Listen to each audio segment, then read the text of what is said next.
Mais pour le Cameroun, n'est pas loin. Amen. Pourquoi je le dis? Je me souviens, une fois j'étais en prière, puis Dieu m'a dit, prie pour le Gabon et pour le Cameroun. Donc quand il y a eu le coup d'état hier au Gabon, j'ai su que pour le Cameroun n'est pas loin. Amen. C'est pourquoi prie aussi pour le Cameroun, mais surtout pour ta nation, la Côte d'Ivoire. Alléluia. Amen. C'est pourquoi le prophétique est bon. Parce que quand on vous prévient, quand les choses arrivent, vous n'êtes pas étonnés. Alléluia. Mais ce soir, je suis porté des messages. Hier, on était ici et on a un peu spéculé sur le livre de Joël 2 à partir du verset 28 à 30. Mais qui est reporté dans Acte 2, verset 16 à 18. Donc, à l'église, tu apprends Acte 2 à partir du verset 16. Alléluia. Qui sait que lui, Dieu l'a appelé? Qui sait qu'il a un appel sur sa vie? Aujourd'hui, ça va te faire du bien. Ta présence ici, ça va te faire du bien. Acte 2, verset 16 à 18. Acte 2, verset 16 à 18. Oui, allons-y. Mais c'est ce qui a été dit par le prophète Joël. Dans les derniers jours, dit Dieu, je répandrai de mon esprit sur toute chair. Vos fils et vos filles prophétiseront, vos jeunes gens auront des visions et vos vieillards auront des songes. Oui, sur mes serviteurs et sur mes servantes, Dieu ces jours-là, je répandrai de mon esprit et ils leur prophétiseront. Verset 10. Verset 10. Jean 6, verset 14. Ces gens, ayant vu le miracle que Jésus avait fait, disaient, celui-ci... Non, excuse-moi, Jean 6, verset 44. 6, le verset 44. Nul ne peut venir à moi si le Père qui m'a envoyé ne l'attire. Nul ne peut venir à moi si le Père qui m'a envoyé ne l'attire. Ici, la Bible dit que nul ne peut venir à Jésus si lui que son Père qui l'a mandaté ici-bas ne l'attire vers lui Jésus. Alléluia. Le premier verset nous parle de Joël qui avait prophétisé en son temps et qui a dit ainsi, après cela, je répandrai mon esprit sur toute chair. Alléluia. Et ici, Joël parle de la fin des temps, où son esprit saint devait descendre, afin que tous nous soyons remplis de cet esprit pour accomplir une même mission. Alléluia. Et vous savez tous ici que nous sommes dans ces temps où cette prophétie de Joël doit s'accomplir dans la vie des enfants de Dieu. Alléluia. Mais il dit, après, dans Jean 6, verset 44, que nul ne peut venir à moi si le Père qui m'a envoyé ne l'attire. Ici, on parle de l'appel. Et quand tu es assis ici, ce n'est pas par le fruit du hasard que tu es là. C'est parce que dans le plan de Dieu, toi que tu es, Dieu avait déjà prédestiné que tu devais être ici. Et tu devais être chrétien. Amen. C'est vrai que tu as parcouru un peu le monde. Tu as tourné un peu partout. Mais aujourd'hui, tu te retrouves à une phase où tu te conviens de rester dans la présence de Dieu. Car c'est là que ta sécurité se trouve. Ce n'est pas en vain. En cela, il faut le savoir. C'est que Dieu a un plan pour toi. Dis à quelqu'un, Dieu a un plan pour moi. Alléluia. Dieu dans sa préscience, il a voulu que toute personne sur terre puisse éviter son royaume. Et hier, on vous l'a lu dans 1 Timothée 2, verset 3 à 4. Alléluia. Parce que Dieu a dit sa parole, qui veut que tous parviennent à être sauvés. Voilà la première mission de Dieu. Mais pour que les gens soient sauvés, il faut aussi des gens pour aller prêcher la parole du salut. C'est ainsi qu'il a créé l'église. Elle a posé le fondement au travers de Pierre, Jean et Jacques. Et cette église primitive a existé. Et aujourd'hui, cette église continue d'exister parce que nous sommes la continuité de cette église primitive. Amen. Donc, à ton époque, Dieu aussi t'a choisi pour que, au travers de toi, les gens aussi soient gagnés. Alléluia. C'est ce qu'on appelle la paix. Alléluia. Mais bien aimé, tiens-toi bien. Je t'ai dit qu'aujourd'hui, je vais prêcher sur la paix et sur le ministère. Mais sache que dans la paix, il y a 3 dimensions. Dis avec moi, il y a 3 dimensions. Selon le plan de Dieu pour l'humanité. Alléluia. La première dimension de la paix. Prends 1 Pierre 2, verset 12. Alléluia. 1 Pierre 2 au verset 12. Ça va nous parler de la première dimension de la paix. Parce que le Dieu qui t'a attiré, il ne t'a pas attiré pour te faire promener, mais il t'a attiré pour un but bien précis. Afin que tu serves comme un instrument entre ses mains pour accomplir lui son dessein pour l'humanité. Allons-y. 1 Pierre 2, le verset 12. Ayez au milieu des païens une bonne conduite. Ayez au milieu des païens une bonne conduite. Afin que là même où ils vous calomnient, comme si vous étiez des malfaiteurs, ils remarquent vos bonnes œuvres et glorifient Dieu au jour où il les visitera. Alléluia. Il faut lire ce passage. Ayez au milieu des païens une bonne conduite. La Bible dit ici que d'avoir au milieu des païens une bonne conduite. C'est vrai, autrefois, les païens, c'était les personnes qui ne connaissaient pas Christ. Les païens, autrefois, c'était les étrangers. Mais selon notre jargon aujourd'hui, les païens, c'est ceux-là qui ne connaissent pas Christ. Alléluia. Et puis, il recommande à ceux-là qui étaient déjà chrétiens en ce moment-là, d'avoir au milieu de ces païens-là une bonne conduite. Pourquoi? Parce que Dieu a un plan pour ceux aussi qui sont dans le monde. Alléluia. Non pas seulement ceux qui sont déjà convertis, mais ceux qui ne sont pas encore convertis. Dieu aussi a un plan pour eux. C'est pourquoi le premier plan de Dieu pour le monde, c'est celui des païens. Alléluia. Donc quand Dieu t'appelle, la première des choses, c'est que tu sois un gagnant de païens. Alléluia. Et en cela, il faut avoir une bonne conduite vis-à-vis de ces païens.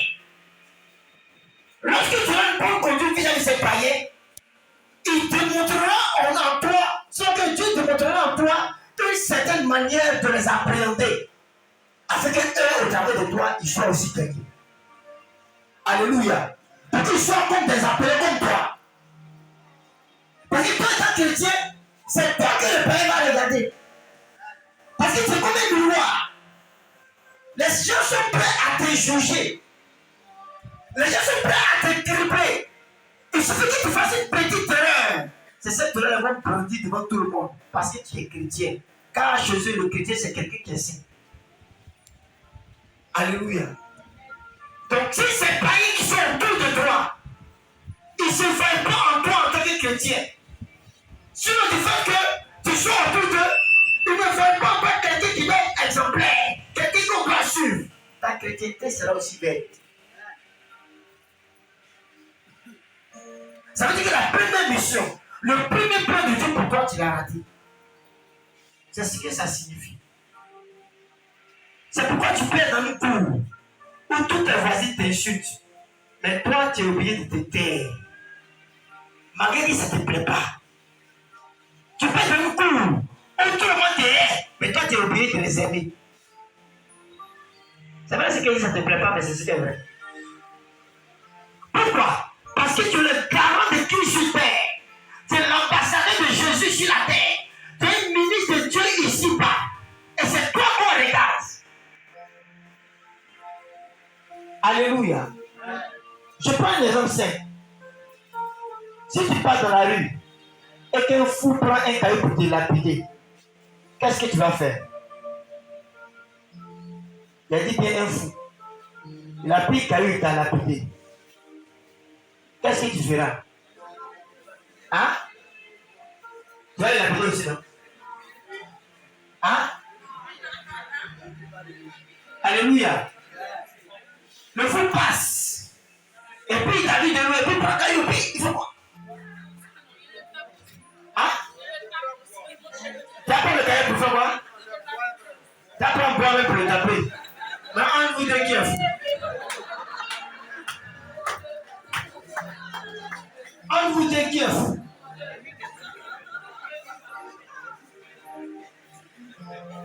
Un vous deux qui est foolish. Alléluia. Je vous dis la vérité.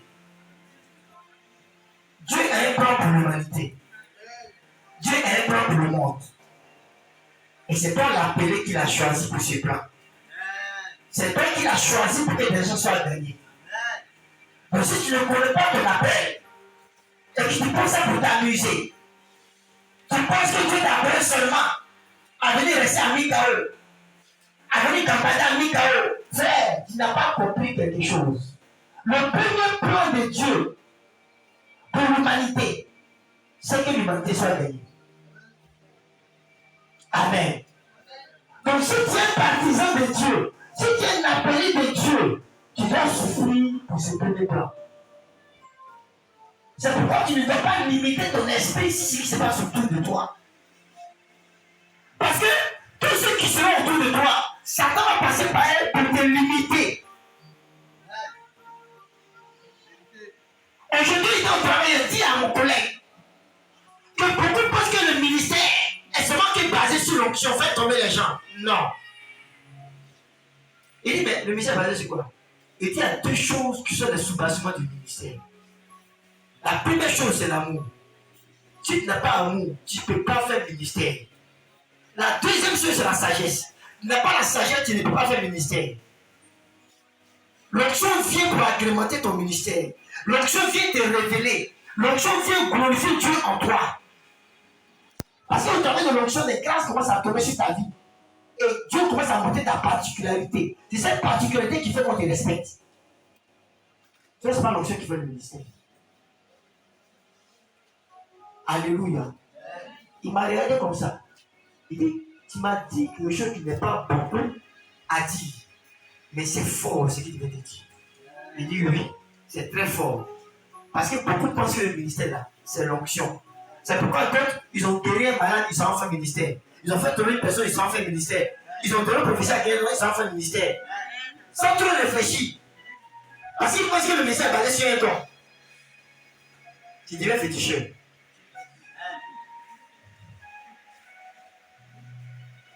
Alléluia.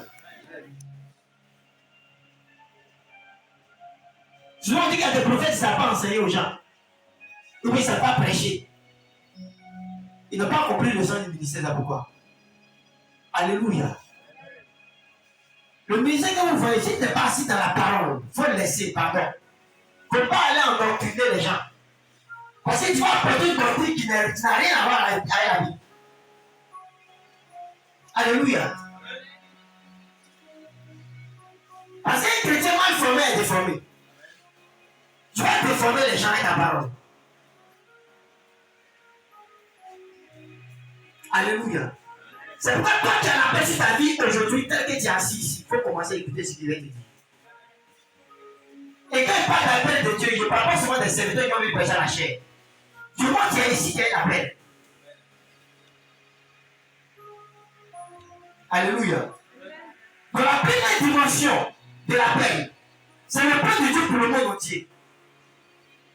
Il a dit à ses disciples, allez partout le monde, faites des nations des disciples. Ton monde a sa structure où? voisin, ton monde se trouve où?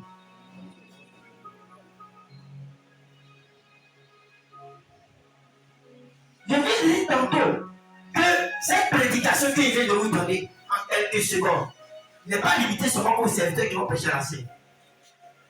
Parce que chacun de nous, c'est un monde. Il y a des gens qui sont dans le monde du commerce. Il y a des gens qui sont dans le monde du foot, du sport. Il y a des gens qui sont dans le monde de la magistrature. Il y a des gens qui sont dans le monde, je peux dire, de la société civile. Il y a des gens qui sont dans le monde de la justice. Il y a des gens qui sont parmi les prisonniers. Vous pensez que les pasteurs qui sont en prison, c'est pour rien? C'est pour qu'ils aillent prêcher à la prison.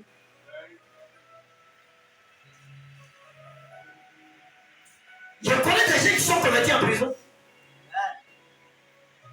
Donc souvent, si ton frère, ta soeur, ton fils, il est trop turbulent, et qu'on apprend la main, on ne peut pas pleurer. Peut-être que c'est là-bas qui va entendre la vraie parole de Dieu, va te dépasser mes 6 ans. À matin de Dieu. C'est pourquoi quand tu prends Romains 8, verset 28, la Bible dit: toutes choses concourent au bien de ceux qui aiment Dieu. Toutes choses. Mais nous, on voit le malheur partout. Nous, on voit le mal partout. Et vous dites, quelqu'un on met en prison souvent, là, c'est le plan de Dieu. Jésus est mis en prison, c'était le plan de qui? Ou Jésus était pour qui? Pour le diable. C'était le plan de Dieu. Donc regarde ta vie. Quel est ton monde? Peut-être toi, tu côtoies facilement les femmes. C'est ton monde qui est là. Alléluia. Facilement, tu te fais des amis. C'est ton monde. Peut-être ton monde, c'est ton travail. Alléluia. Peut-être ton monde, peut-être que c'est la charité qui te fait aux gens, qui attire ces personnes. C'est ton monde qui est là. Mais à chacun son monde. Et si tu connais ton monde, il faut dominer dans ce monde. Et lorsque tu domines, ne domine pas seul. Domine avec la personne de Jésus. Parce que dans ce monde-là, tu dois imposer Jésus aux gens. C'est ça qui est l'appel. C'est ça que le ministère. Mais peut-être aujourd'hui, on a honte de prêcher Jésus. Quand Dieu commence à les élever dans le monde, ils pensent que c'est parce qu'ils sont trop importants. Ils commencent à faire autre chose. D'autres abandonnent les églises, d'autres abandonnent l'œuvre de Dieu, d'autres abandonnent la main de Dieu, et puis ils vivent comme ils veulent. Et c'est ainsi que Dieu, comme il sait que dans son plan-là, il n'a pas compris pourquoi il t'a appelé, il t'arrache ce qu'il t'a donné. Et tu deviens zéro. Et après tu te plains. Moi-même, je ne comprends pas ma vie n'avance pas. Il était là, il avait réussi, et puis il s'est revenu à zéro. Je ne sais pas, les sorciers là, ils veulent quoi? C'est pas un sorcier, c'est toi-même qui es ton sorcier.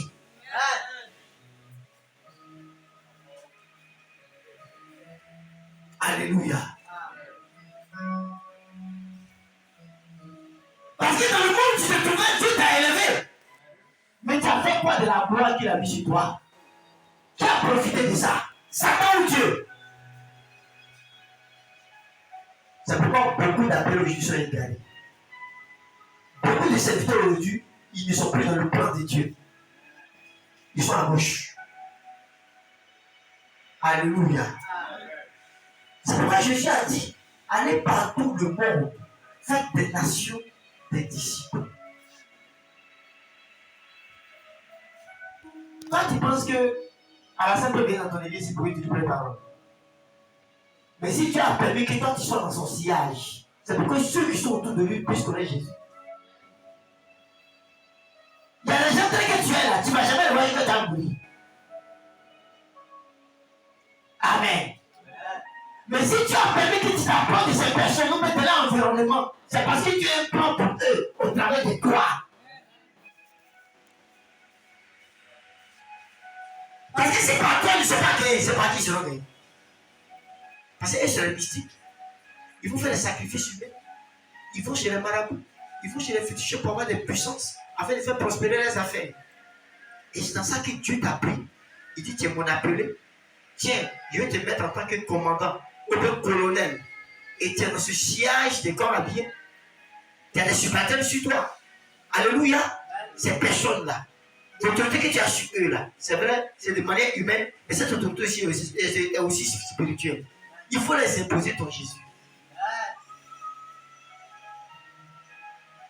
Tu as permis qu'aujourd'hui tu sois professeur.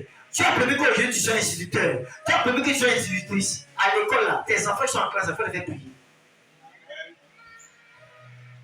Avant que tu commences tes cours, tu vas 30 minutes pour les prêcher la parole de Dieu. C'est ton manque qui est là. C'est pourquoi je vous dis la vérité. Vous qui êtes enfants de Dieu, vous qui êtes chrétiens, vous qui avez la paix sur vous, qui ne prêchez pas la parole là où vous êtes, qui ne parlez pas de Jésus dans votre monde, vous serez jugés à cause de ça.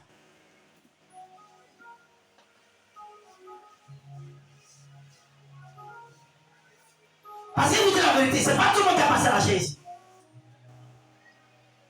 Il y a parmi vous, vous avez fait 100 ans, jamais vous allez me mettre dans la chaise. C'est pas votre rôle qui est là.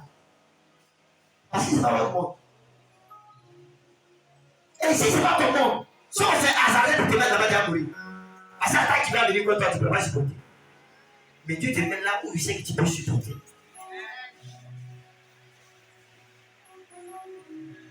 Tu vas au marché, c'est ton monde. Les clients qui veulent payer, il faut leur parler de Jésus aussi. Parce que c'est ton monde. Alléluia. Et ce premier plan de Dieu, qui est la première dimension, Dieu ne joue pas avec ça. Amen.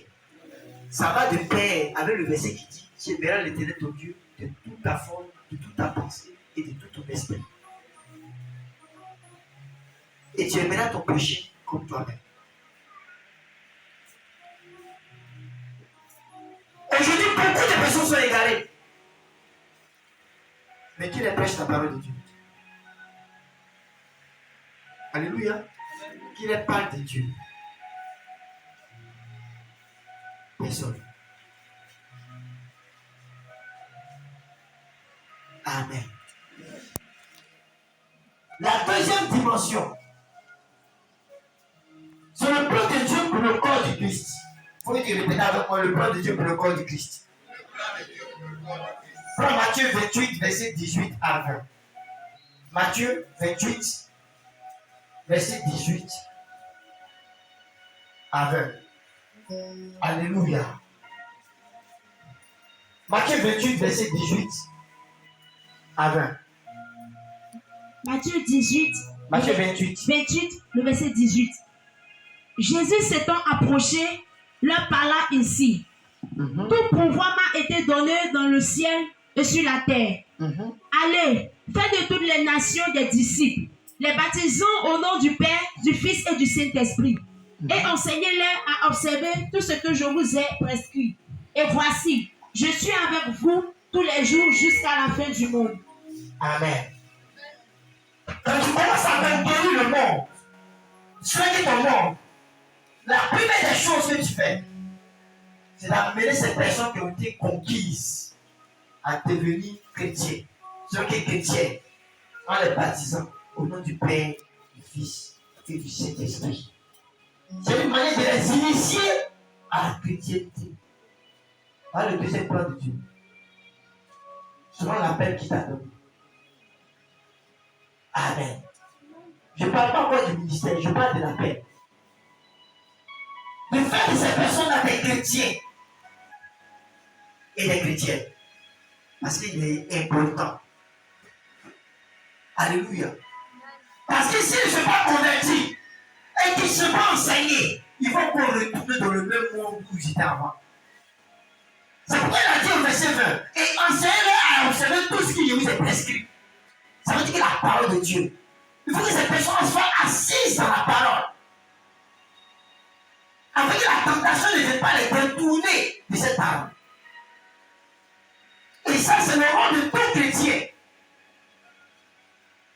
Parce qu'en fait, le fait de voir que les personnes sont enseignées, toi-même, il faut d'abord être enseigné. Amen. Il faut acquérir aussi une connaissance dans l'enseignement. Il faut te perfectionner dans l'enseignement. Il faut te laisser conduire dans l'enseignement. Parce qu'il est important. Alléluia. C'est pas tout le temps qu'on va venir donner la révélation aux gens. Pas tout le temps venir faire tomber les gens. C'est pas tout le temps prophétiser sur quelqu'un. Alléluia. Toutes ces choses sont bonnes. Mais l'enseignement d'abord. Parce que Jésus lui-même, il a donné l'exemple. Lorsqu'il a pris la bague de Pierre, il ne s'est pas mis à faire le miracle du poisson. Il a d'abord enseigné la foule. C'est après son aller à l'eau profond. Parce qu'ils étaient assis dans la parole. C'est pourquoi l'enseignement est important. Alléluia. Et si tel que tu es ici, tu es un enfant de Dieu, et que tu es en toi, cette carrière de pouvoir parler à des personnes de Jésus, il faut le faire. Afin de les amener à Christ. Car c'est ton appel. Alléluia. Tout ce qui vient après là, ça c'est des ajouts. C'est pourquoi la Bible dit, quand une seule personne est convertie, le ciel est dans la joie. Ce qui rend le ciel en joie, c'est pas le fait de prêcher pour quelqu'un, ou bien le fait de prier pour quelqu'un, ou bien le fait de faire un miracle. C'est quand quelqu'un s'est converti. Quand quelqu'un quitte les ténèbres et puis vient à la lumière. C'est une personne qui a été sauvée. Et Dieu est content pour ça. Amen. Mais regarde à ta chrétienté. Depuis que tu es chrétien, de par toi, il y a combien qui sont convertis?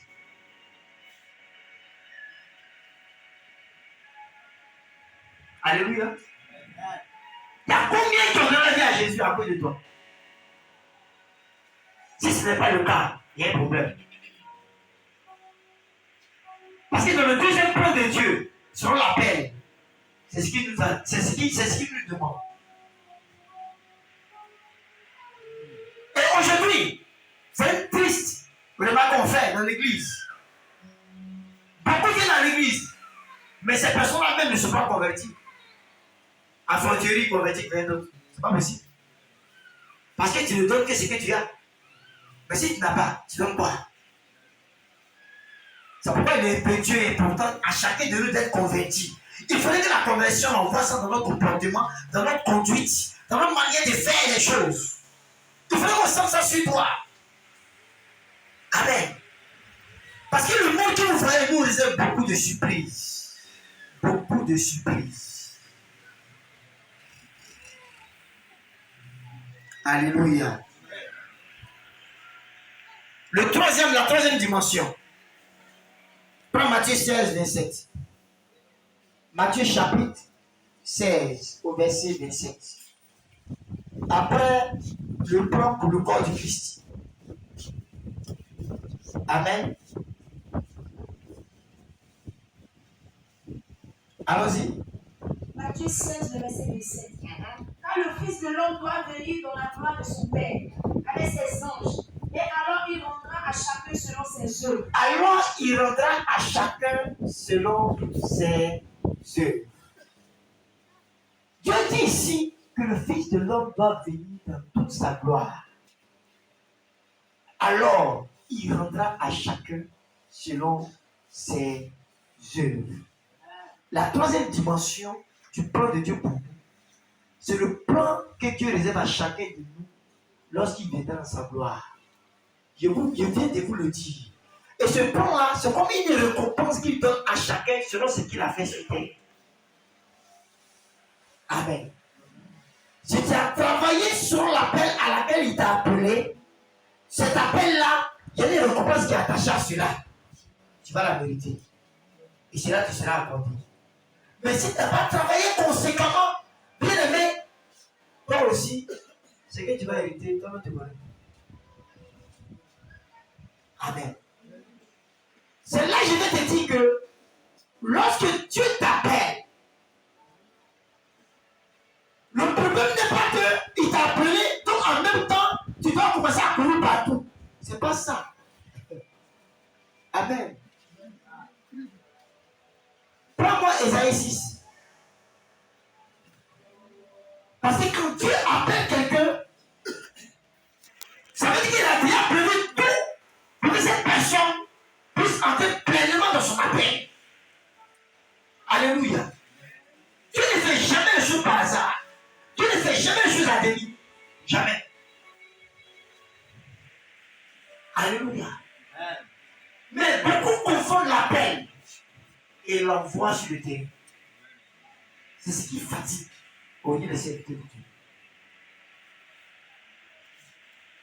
Alléluia. Dieu t'appelle, il veut que tu parles seulement que de lui à ceux qui sont là. Quand tu commences à ouvrir ton cœur pour parler de lui, il sent en lui que vraiment cet homme-là, je peux maintenant l'utiliser pour passer à une autre dimension. Amen. C'est pourquoi remarquez, la plupart des gens que Dieu a appelés, la première fonction qu'ils occupent, c'est la fonction d'évangéliste. Remarquez. Ils ont cette rage en eux, cette envie toujours d'aller prêcher, de parler de Dieu à quelqu'un.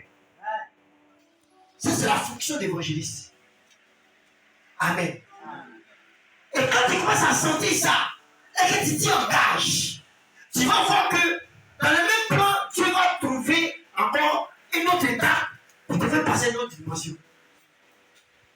C'est comme ça. Si en réalité, quand tu t'appelles, les dons ne se manifestent pas forcément tout à l'heure, seulement qu'en même temps. Alléluia. Parce que Dieu sait que quand l'homme commence à grandir, quand l'homme commence à être élevé, il en proie à l'orgueil. Dieu sait ça. Si tout à coup, Dieu commence à t'utiliser d'une manière bizarre, puis tu n'as pas encore, tu n'as pas été posé dans la parole, tu n'as pas été enseigné, l'orgueil va te prendre. Et tu vas te détourner de ce que tu fais. Amen. Tu auras toujours le don, mais ce don-là sera utilisé d'une autre manière. C'est pourquoi vous comprenez bien. Ésaïe 6. Pour le premier verset. Ésaïe 6, le verset 1. Allons-y.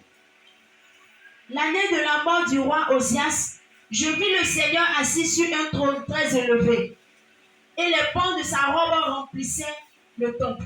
Au verset 8. Au verset 8. J'entendis la voix du Seigneur disant, qui enverrai-je et qui marchera pour nous? Je répondis, me voici, envoie-moi. Alléluia. La Bible dit ici que Osias était l'ombre d'Ésaïe. Mais pendant qu'Ésaïe jouissait des mets circulants de son oncle qui était roi, il ne voyait pas en lui c'est Dieu qui l'a appelé. Or pourtant l'appel était sur lui. Il a fallu que Dieu tue son oncle qui était roi. Parce que le temps d'Ésaïe avait déjà sonné. Dieu voulait l'envoyer maintenant. Et comme il résistait, il devait toujours dans le temps. Dieu a tué son oncle pour qu'il sorte du temple pour aller dehors. Parce que quand Dieu veut t'appeler, il t'appelle toujours dehors. Parce que c'est dehors que la souffrance se trouve. C'est dehors que les païens se trouvent. C'est dehors que tous ceux qui sont dans les ténèbres se trouvent. Pas dans le royaume. Parce que dans le royaume, c'est la mer circulant mange là-bas. C'est la gloire de Dieu qui règne là-bas. Mais dehors. Amen. Et la Bible dit que lorsque Dieu l'a appelé, il dit Seigneur, me voici. Mais qu'est-ce qu'il va dire? Il dit qui enverrai-je? Afin qu'il ait parlé pour nous. Nous c'est qui? Nous c'est Dieu. Et le nous c'est qui en Dieu? Le nous c'est Dieu le Père, Dieu le Fils et Dieu le Saint-Esprit. Amen. Il dit me voici, Seigneur, envoie-moi. Alléluia. Donc quand Dieu t'appelle, il y a un temps d'appel et il y a un temps d'envoi. Alléluia. Au moment où il t'appelle, il peut ne pas t'envoyer sur le champ. Mais lorsqu'il t'appelle et qu'il t'envoie, l'envoi signifie que la mission pour laquelle il t'a appelé a été déjà définie. Parce que vous dites Dieu ne fait pas les choses à lui. C'est pourquoi lorsqu'il créait l'homme, avant de créer l'homme, il avait déjà prédestiné à l'homme un jardin, un environnement bien sain pour que l'homme puisse y vivre. C'est pour ça que Dieu fait les choses. C'est pourquoi quand Dieu t'appelle, quand tu viens à lui, quand il t'envoie à la mission, il te définit la mission pour laquelle il t'a appelé. Amen. Et pendant qu'il te définit la mission, il te donne aussi cette provision de pouvoir accomplir bien cette mission. Et la provision qui te donne perd des dons. La provision perd des finances. La provision perd des hommes. La provision perd plusieurs choses en même temps. À toi maintenant de savoir ta mission et de savoir utiliser ce que tu as mis en toi comme potentiel. C'est pas lui Dieu qui a utiliser ça pour toi. C'est à toi de savoir le faire. Amen. Et en cela, pour que ton appel puisse être pérennisé, il y a deux choses. Je vais te le dire tout à l'heure. Il faut d'abord avoir l'amour de cet appel et de ceux avec qui Dieu veut t'envoyer. Il faut avoir la sagesse pour maintenir le cap. Parce qu'arrivé à un moment de ton ministère, si tu n'es pas attention, l'orgueil va prendre le dessus. Et quand l'orgueil commence à prendre le dessus, le plan de Dieu pour toi devient un autre plan. Ce n'est plus pour Dieu, mais c'est pour toi maintenant, tu vas commencer à travailler. Parce que l'orgueil a pris le dessus. Amen. Alléluia. C'est pourquoi si tu es un serviteur de Dieu et que tu sens l'appel sur toi, il faut aller vers tes aînés qui ont déjà vécu la même chose comme toi. Alléluia. Pour que tu sois orienté. C'est pourquoi quand Marie a pris la grossesse de Jésus, la Bible dit qu'à son premier mois, l'Esprit l'a conduit chez Élisabeth, qui elle, au préalable, était déjà enceinte de 6 mois déjà baptiste. Car les mêmes vertus qui ont visité Marie, c'est les mêmes vertus de Dieu qui ont visité Élisabeth. Et quand elle arrive dans la maison d'Élisabeth, les deux bébés ont commencé à communiquer de vente en vente. Pour démontrer que Dieu était capable de donner un enfant sans que cette femme ait un rapport sexuel. Alléluia. Amen. Donc, toi qui es appelé, il faut approcher quelqu'un qui a déjà vécu ce que toi tu vis maintenant. Il saura te conduire. Il saura t'orienter. Ne te précipite pas pour faire les choses. Amen. Amen. Parce qu'il vous dit la vérité. Tout appelé de Dieu a un champ de mission.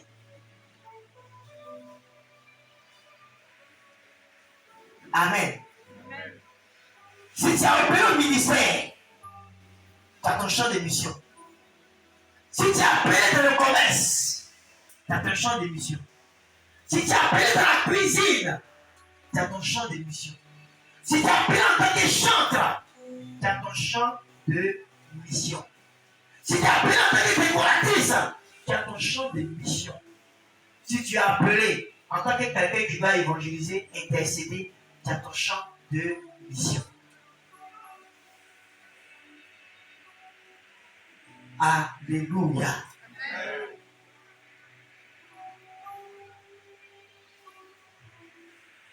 Et il faut connaître ce champ de mission.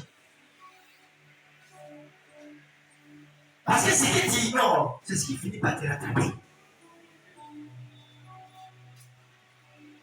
C'est pourquoi le ministère, c'est pas le manger et le boire. Moi, les serviteurs qui m'approchent, papa, vraiment, il ne fait pas ma révélation. Il cherche une orientation. Lui, c'est pas mauvais. Ne pas laisser tout dans la main de papa. Parce que mieux tu es informé par Dieu, mieux tu sais comment t'y mettre. Alléluia. Mais quand tu mets tout dans la main de quelqu'un, il peut te mentir. Comme l'histoire du vieux prophète et du jeune prophète. Alléluia. Toi à qui Dieu s'est révélé, il dit va dans telle ville. Voilà la mission pour laquelle tu vas. Mais quand tu vas finir, ne prends pas la même route pour revenir. Et ne t'arrête pas en route pour manger chez quelqu'un. Et voilà que le jeune prophète, ayant entendu Dieu, il prend la route, s'en va. Il a compris la mission, il finit, il prend une autre route. En venant, il s'arrête en bas d'un arbre. Et le vieux prophète, dans la ville de laquelle il est parti, va venir le trouver en bas de l'arbre. Il lui dit, Dieu s'est révélé à moi pour dire, il faut venir chez moi, tu vas manger avant de repartir chez toi. Sans consulter Dieu, il se lève gaillardement et puis il suit le vieux prophète. Il s'en va à table en train de manger et puis l'onction tombe sur le vieux prophète qui dit, comme tu m'as désobéi, tu n'as pas arrivé là où tu vas. Amen. Il reprend la route, arrivé là où il s'est reposé, là, il y avait un lion qui l'attendait là. C'est là qu'il a continué. Parce que toi, Dieu t'a parlé. C'est là que je te vois dire.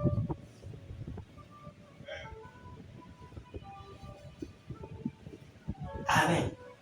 Dis à quelqu'un, Dieu t'a parlé. Maintenant, c'est l'homme qui te parle, tu écoutes.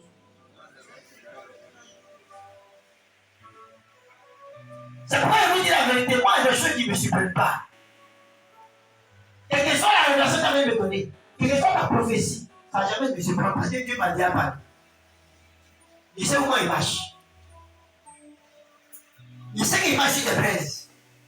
Donc tu ne vas pas me dire qu'il va m'attaquer mais ça me fait mal. Parce que moi, mon attaque est sur ça toujours. Mais je suis immunisé à ça. Ça ne me touche plus. Alléluia.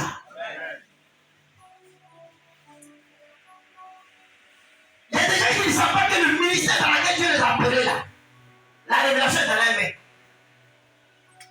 Il y a un homme de Dieu qui est venu me voir comme ça. Vraiment, homme de Dieu. Alors, il faut prier pour moi. Parce que, de toute façon, il te voit, c'est que si tu pries, Dieu va te révéler à toi par rapport à mon ministère. Il dit, moi, mon Dieu te prie, c'est ne révèle jamais à moi pour ministère. Je peux te donner une orientation, mais tu aurais mal à ça appartient ça est dans ta main. Il faut te consacrer aussi. Parce qu'on ne peut pas dire demain que, comme dans le jardin, c'est la femme que tu m'as donnée là, qui a mangé la pomme et puis elle m'a donné. Ça là, il ne faut pas tomber dedans. Dieu lui-même là, il s'est répandu, il a lavé sa main dans ça là. Dieu, lui qui l'a créé, il a lavé sa main dans ça. Amen. C'est pourquoi il a dit dans Deutéronome, il dit, je prends aujourd'hui en témoin le ciel et la terre. Je mets en devant de toi la vie et la mort. Moi-même, Dieu dit, il faut choisir la vie. Si tu choisis la mort, il faut que chacun a son libre habite. Donc, il ne faut pas venir mettre ton fardeau sur ma tête et me dire, il faut prier pour moi. Et puis, Dieu me dit, oui, ma mère. Je peux te donner une orientation. Mais ce qui dépend de ce qu'est ta mission, il ne faut pas me donner une mission à ce Dieu. Donc, il faut prier. Quand il dit, c'est qui, c'est pourquoi il a payé. Et moi, je peux confirmer ça. Amen. Amen. Hein? Amen. Je parle à vous les serviteurs qui sont trop prophétiques.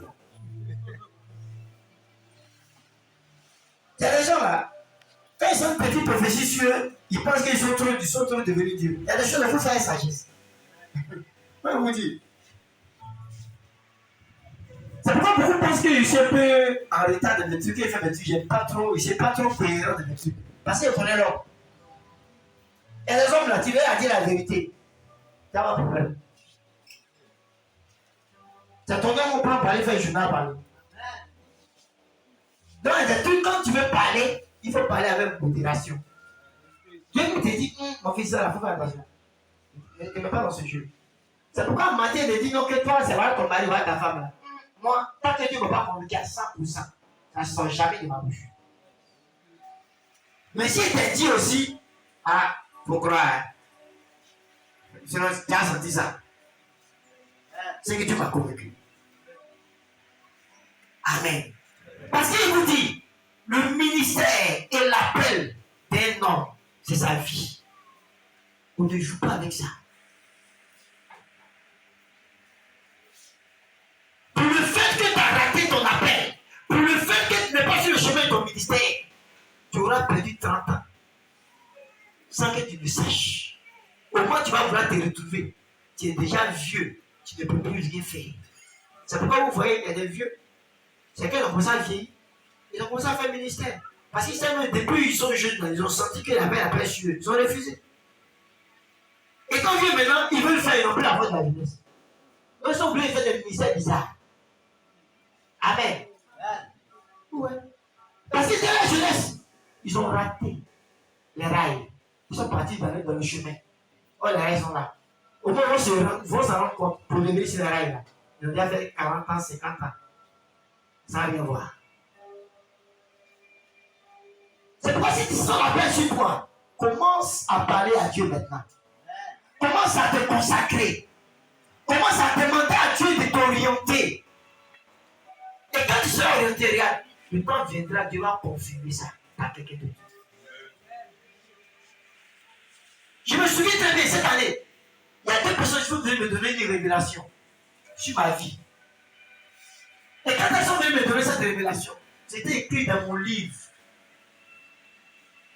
Amen. Dans mon livre de révélation. Dieu a dit, ce que tu m'as dit là, Dieu m'a dit, ça va, ça va dans mon livre. C'est une confirmation de ce que tu veux dire. Amen. Je vous dis, on a beaucoup de vieux prophètes parmi nous. Des gens qui vont te regarder dans le ministère. Des gens qui vont te faire passer là où il ne faut pas passer. au moins tu vas te rendre compte, tu as pris du retard. Un très grand retard. Et je dis qu'on pense que c'est le fait d'aller faire le ministère de où il y a les riches. C'est ainsi qu'on a l'argent. Frère, c'est pas le ministère qui fait. Toi, Dieu t'a pipé. Dieu t'a pas encore appelé. Parce que là où tu vas, si Dieu ne t'a pas envoyé là-bas, tu n'as pas en fait. Amen. Je vous dis la vérité. Ton mobile là, c'est pas parce que tu as l'amour de Dieu, tu as l'amour de l'argent. C'est l'argent qui t'envoie là-bas. Est-ce que ça coûte souvent à la maison? Ça engrais souvent à la maison? Quand le village qui sont là, la personne là-bas. Non, complètement, ils sont là, il y a personne. Mais parce que là-bas, il n'y a pas offrande 10 000, 20 000. Là-bas, c'est les 25 000 francs. Dieu qui t'a envoyé pas pouvoir tes besoins. Alléluia. Demandez ceux qui me connaissent. Quand je suis venu sur Amika, c'était comment? Quand je suis venu à Amika, il n'y a personne ici. En bas où mais nous, on est tombé sur les gens là. Là-bas, là, on partait chasser là-bas. Il y avait la bourse là-bas. Tout le monde était bourse. J'habitais là. Il y a une maison rouge là. Quand vous partez, quand vous sortez comme ça, vous montez là. Tout droit, la cour rouge que vous voyez là, c'est là-bas il habitait là. Je suis couché dans ma chambre et puis, voilà, cuit dans le bourse, il s'est mis à temps. Et maintenant, ceux qui sont venus en 2014, il n'y avait pas de goudron même sur la route ici. Carrefour là, il n'y avait pas de goudron. C'est en 2015 on fait le goudron ici. Il n'y avait pas de courant, il n'y avait pas l'eau ici. On partait plus l'eau en Amouane ici. On escaladait le trou là, et puis on s'en va là-bas. On s'en va du tout l'eau pour venir. Il n'y avait pas d'église petit non, il y a une où il priait, il n'y avait pas, il priait dans mon salon. Mon premier dimanche, il y avait mesdames, on était 5. 5 personnes. C'est comme ça qu'il a commencé le ministère. Alléluia. Attends, moi je parle là. Et puis il est venu souffrir dans Mikao. Il n'y a pas l'eau, il n'y a pas courant. Courant, ça vient une fois, après ça s'éteint. C'est comme un poule. Un puis chaleur et moustiques. Et nous on était dans ça là. Parce qu'on avait l'amour de Dieu. On avait l'amour des âmes. Je quitte au travail, il va évangéliser. Seulement il y a souvent comme ça, péché dans la rue, en train de pécher. Jésus vous a. Le quartier, tout le monde savait qu'il y avait un jeune pasteur qui était venu ici. Mais il y avait beaucoup de. À ce moment, il y avait mon chant sur moi. Il faisait tomber les gens. J'ai vu beaucoup de gens qui venus ici. Pourquoi? Parce que l'appel que Dieu m'a donné, la mission première qu'il m'a donnée, c'est discipliner. Il s'est révélé à mon père et il a confié avec moi. C'est pour ça que je suis venu. On a fait combien d'années pour que les choses se stabilisent? Alléluia. Et là où je suis arrivé, il le dit. Et ce n'est pas de l'orgueil. Partout il va partir, il va pousser. Parce que Dieu a déjà mis ça en moi. Et que soit longtemps où je vais arriver aujourd'hui. Vous allez voir. Je vais pousser. Parce que Dieu a déjà mis son potentiel en moi. Et je sais ce que Dieu a mis en moi. Alléluia. Mais mon mobile, ce n'est pas l'argent. Je disais à mes enfants dans le temps, si moi je cherche l'argent dans le ministère, est-ce que je vais me toucher? Vous n'allez pas me voir? Vous n'allez pas pouvoir me voir? Personne ne pourra me toucher ici. Il y en a avoir des voitures, il y en a avoir des maisons. Parce qu'il y a des gens qui n'ont pas l'option que sur moi, ils ont tout ça.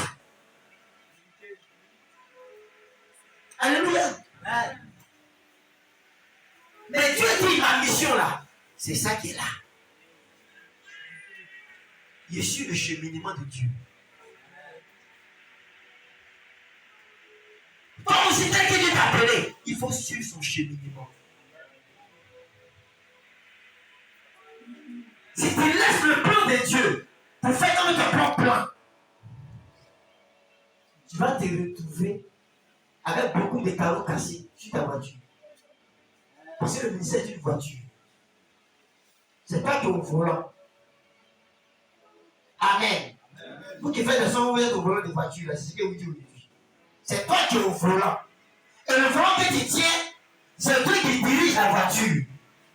Quand tu suis le chemin de Dieu. Quand tu vas suivre son chemin, c'est là avec toi. Mais si tu vas vouloir passer à gauche, pendant qu'il dit qu'il faut passer à droite, il t'a abandonné. Tu seras en train de rouler, mais où tu vas là, lui n'est plus là-bas. C'est pourquoi le ministère est très complexe. C'est en cela que quand tu sais que tu as la paix sur toi, il faut commencer à rentrer dans un moment de prière. Amen. Pour chercher la direction que Dieu veut que tu empruntes. Il est très important. Alléluia. Amen. Et comme il le dit, dans l'appel de Dieu, il y a un timing où Dieu t'appelle pour pouvoir œuvrer maintenant.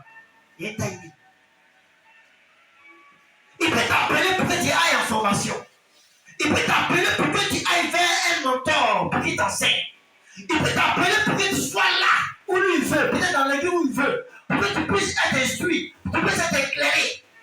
Alléluia. Il peut t'appeler et dans l'appel, il va chercher à briser ce qui n'est pas bon en toi. Alléluia. Amen. Il y a plusieurs manières d'appeler les gens. Mais quand le timing de Dieu arrive et qu'il sait que tu es prêt, il t'envoie maintenant en mission. Amen. Quand tu prends le cas de Paul, on l'appelait Saul de Tarse. La Bible dit qu'il persécutait les chrétiens. Et il nourrissait d'aller à Damas, en Syrie. Pour aller persécuter les chrétiens qui sont réfugiés là-bas. C'est en route que Dieu s'est révélé à lui. Alléluia. Il a été frappé d'aveuglement. Et lorsqu'il est rentré dans la ville, la Bible dit que Dieu a envoyé cet Ananias pour lui faire tomber les écailles de ses yeux. Il dit, va se vers ce monsieur-là, quand il a persécuté mon église. Va lui dire, c'est un instrument entre mes mains. Et voilà ce qu'il va souffrir dans mon ministère. Amen. Va lui enseigner ce qu'il va souffrir dans le ministère. Parce que je vous dis la vérité, quand Dieu t'appelle, la parole que tu entends premièrement, il faut copier ça quelque part. Parce que cette parole, dans tout son sens, va se manifester sur ta vie. Écoutez bien, il dit bien à Ananias que va lui dire ce qu'il va souffrir pour moi. De vous à moi, parmi les apôtres de Jésus. Qui a souffert comme Paul? La personne.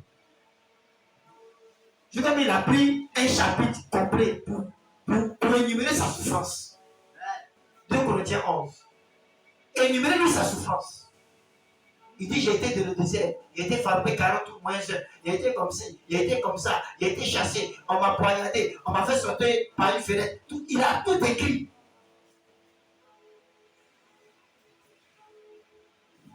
Alléluia. Et là, je m'adresse au serviteur. Amen. Par contre, Jérémie, très jeune, Dieu l'avait déjà appelé. Amen. Et Dieu l'a envoyé par sa part. L'apôtre Pierre, lui aussi, il était déjà adulte. Il avait déjà une famille. Et puis Dieu l'a appelé. Et au moment opportun, les noms comme ça se manifestaient sur Pierre. C'est pourquoi on appelle là, chacun a son appel. Mais tel que tu es ici, quel est l'appel qui est sur ta vie? Amen. Dieu t'appelle en tant que chante. Dieu t'appelle en tant que commerçante qui doit financer l'œuvre de Dieu. Dieu t'appelle en tant qu'intercesseuse. Dieu t'appelle en tant qu'évangéliste. Chacun de nous a un appel. Amen. Et c'est sur cet appel-là que Dieu va te bénir. Parce qu'il prenait la parole de Dieu. Alléluia.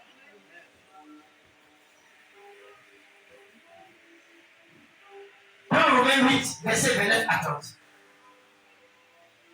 Romains 8, verset 29 à 30.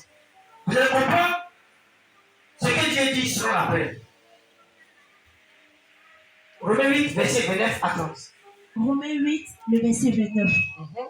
Car ceux qu'il a connus d'avance, il les a aussi prédestinés à être semblables à l'image de son Fils, afin que son Fils fût le premier-né entre plusieurs frères. La Bible dit qu'à ceux qu'il a connus d'avance, c'est ceux-là que Dieu a appelés. Il a dit dans Jérémie, depuis le sein de ta mère, je te connaissais. Ça dit, Jérémie n'avait pas mon conseil, puis Dieu le connaissait. C'est sur cela que Dieu parle ici, ceux qu'il a connus d'avance. Et avant que toi-même tu ne saches qui tu es, tu t'as déjà connu. Amen. Et il t'a connu comment? Il t'a connu parce qu'il était prédestiné à être semblable à l'image de son Fils, afin que son Fils fût le premier-né entre plusieurs frères. Il t'a connu et il a voulu faire de toi quelqu'un qui est semblable à l'image de Jésus. Ça veut dire quoi? Quelqu'un qui marche comme Jésus a marché sur la terre. Quelqu'un qui pense comme Jésus a pensé sur la terre. Quelqu'un qui agit comme Jésus a agi sur la terre. Réveillez tous ceux qui dorment. Ils n'ont qu'à arrêter de m'attaquer. Je n'ai rien commencé pour vous tout à l'heure. Alléluia. Amen.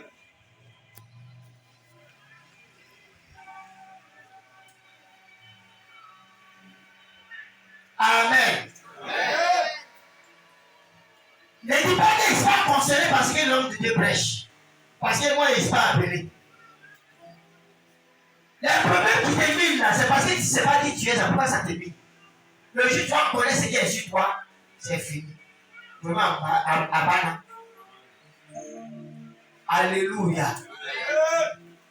Je vous dis la vérité, chacun de nous ici a un plan pour chacun. Amen. Et il dit que ce qu'il a prédestiné à être semblable à l'image de son Fils, afin que son Fils fût le premier-né entre plusieurs frères. Ça veut dire que de la même manière Jésus, il a été sur terre. Nous aussi, nous devons être semblables à lui. Amen. Au verset 29, au verset 28, il dit quoi? Et au verset 30, pardon. Au verset 30, et ceux qu'il a prédestinés, il les a aussi appelés. La Bible dit ceux qu'il a prédestinés. Ici, il parle de la destinée à laquelle lui, Dieu t'a appelé. C'est-à-dire, avant même qu'il t'a destiné, mais c'est qu'il aussi ta vie, lui, Dieu te connaissait. Et il t'avait déjà prédestiné à ça. Amen. Si tu devais être un grand magistrat, Dieu savait ça déjà. Si tu devais être une grande dame d'affaires, Dieu savait ça déjà. Si tu devais être une femme influente dans ta nation, Dieu savait ça. Si tu devais être une femme qui tient des constructions de marché, Dieu savait sur ces choses. Parce qu'il t'avait déjà prédestiné à ça. Amen. Et en cela, il t'a appelé. Alléluia. C'est-à-dire, après avoir façonné ta vie dans le spirituel, lui maintenant t'a appelé ici dans ce monde pour que tu puisses réaliser sa volonté ici. Mais malheureusement, quand tu nais, tu n'es pas dans la vision de Dieu. Parce qu'à ce moment-là, tu ne connais pas encore Dieu. Et ce temps où tu es né, jusqu'à ce que tu deviennes peut-être grand, pour connaître Jésus, le diable a déjà voulu beaucoup de choses. Ça ne peut pas arriver à un moment où ta destinée commence à chavirer. Tu as l'impression que oui, tu ne fais pas ce que tu veux, ou bien tu n'es pas ce que tu voulais devenir. Parce que tout simplement, le diable t'avait déjà dérobé ce que tu as prédestiné pour toi. Amen.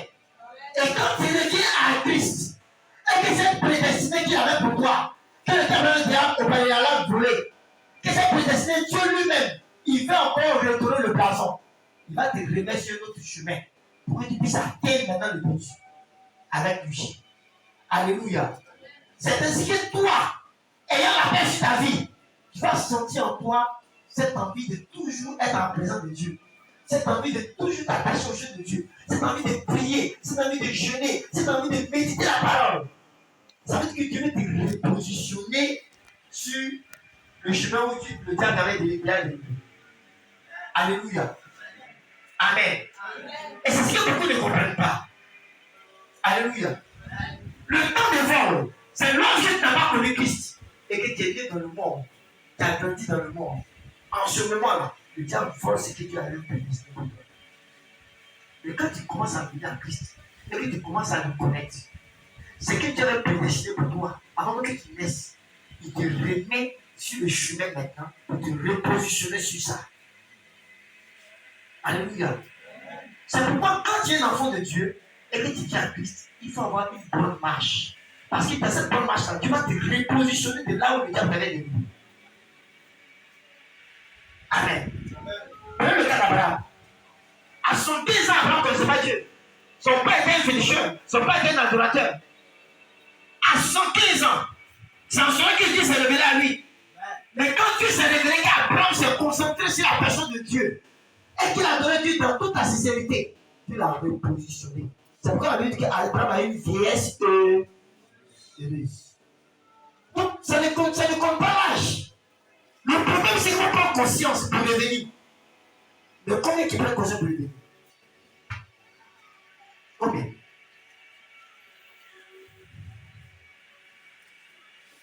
Alléluia. Amen.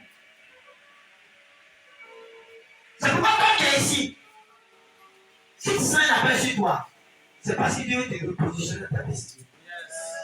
Oui. C'est que tes parents ont volé autrefois. C'est que la sorcière a volé. C'est que la musique ont pris. Je vais te remettre dessus sur le chemin.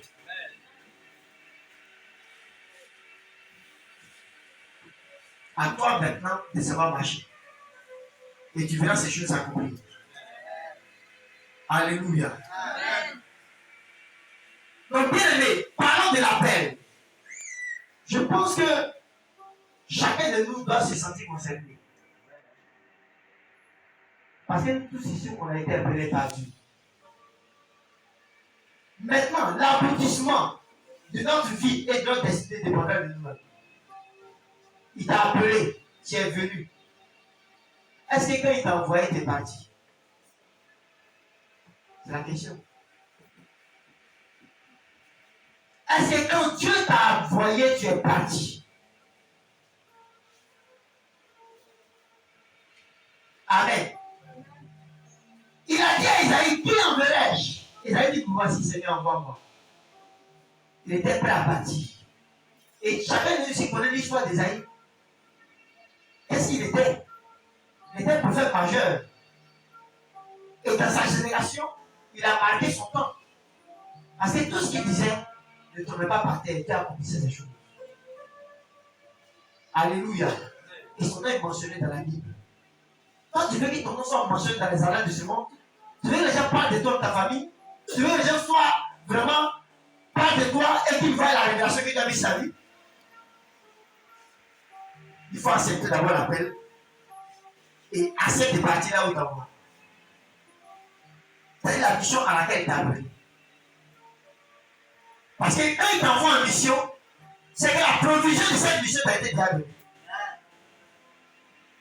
Mais c'est là le doute vient. C'est là que Satan met des choses dans nos cœurs. Les désirs de ce monde, nos propres intérêts. Non, je vais me marier. Non, je vais voyager. Non, je vais avoir l'argent. Non, je vais faire ceci, je vais faire cela. Toutes ces choses sont bonnes. Mais regarde, si tu n'es pas dans le plan parfait de Dieu, tu vas voir ces choses ne seront pas déjà avec toi.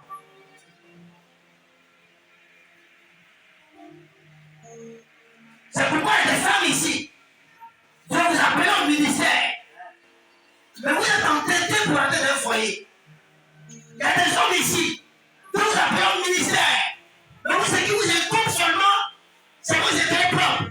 Faites les affaires. Allez travailler. Ce n'est pas mauvais. Mais si ce n'est pas le plan de Dieu pour toi, tu vas souffrir dans ce que tu vas faire. Alléluia. Amen. Mais quand c'est le plan parfait de Dieu pour toi, tu peux faire le ministère, tu peux travailler, et puis tu peux vivre heureux. Alléluia. C'est pourquoi elle a dit si ça a besoin de Dieu qui enrichit, je sais pas si de Dieu jamais. Il est très important. Alléluia. Amen. Amen. Il y a des gens ici dans cette église. Votre mission, c'est d'entretenir l'église. Pendant que tu entretiens l'église, Dieu entretient ton âme. Pendant que tu entretiens l'église, Dieu entretient ton esprit. Pendant que tu entretiens l'église, Dieu entretient ta vie. Mais qui ne savent pas. Il y a des personnes aussi, votre mission, c'est d'intercéder pour les hommes de Dieu. C'est d'intercéder pour les serviteurs de Dieu. Mais elles ne le font pas. Il y a des gens aussi, votre mission, c'est d'aller prêcher la parole de Dieu. Payer des gens pour Christ. Parce que regarde, c'est pourquoi chaque fois que tu es à la maison, tu jamais te confier des problèmes. C'est de les à Jésus. Mais tu ne sais pas. Il y a des gens ici, votre mission, c'est d'aller marcher. Alléluia. Et tous les clients qui vont venir là, tu les parles de Jésus.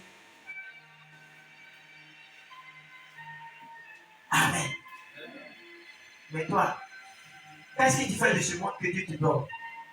Qu'est-ce que tu fais de ce monde d'influence que Dieu t'a donné? Tu fais quoi de ça? Est-ce que tu prônes l'évangile là-bas? Non. Et là, il y a un problème. Ça veut dire que tu as raté ton appel. Alléluia. Et vous êtes Dieu. Dieu a besoin de vous. Parce que quoi? Vous êtes le fer de lance de l'humanité.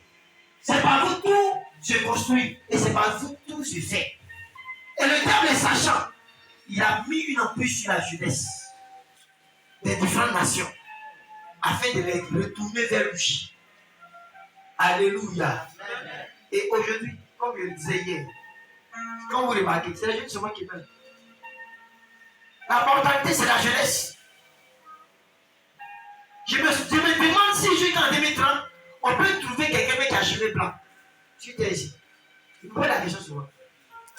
Parce que les dernières personnes là, elles sont là maintenant.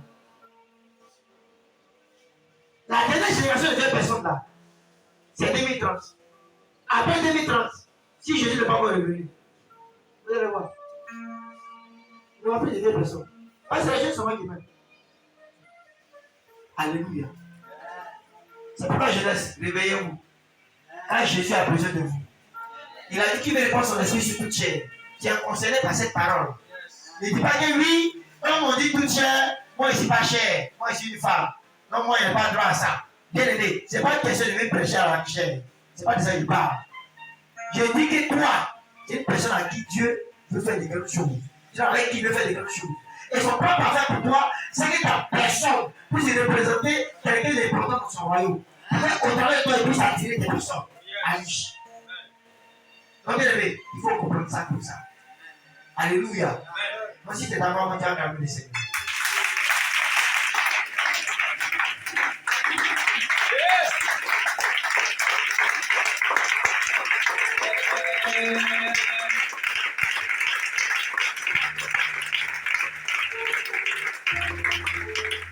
Amen. On va s'asseoir.